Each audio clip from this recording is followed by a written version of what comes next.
أسعد الله مساكم مشاهدينا الكرام، وأهلا بكم إلى هذا اللقاء. إذا خلال يوم الغد نفس الوضعية الجوية مقارنة باليوم.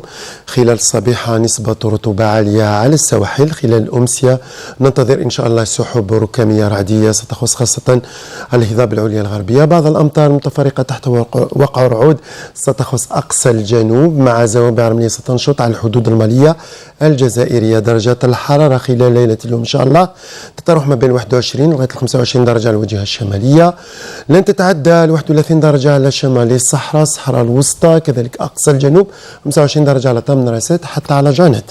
أما خلال ظهيرة الغد تراجع لدرجات الحرارة على المناطق الغربية مقارنة باليوم.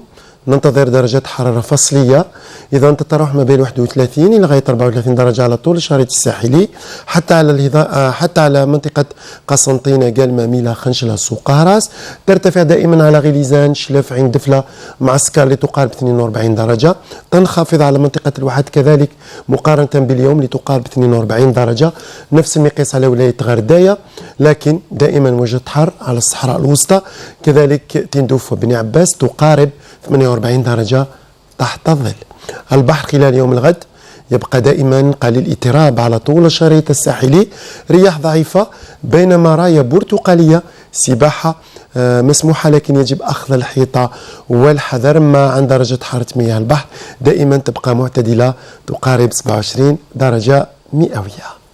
وقت الشروق خلال يوم الغد سيكون بحول الله في تمام 5:56 دقيقة، أما الغروب على 7:50 دقيقة.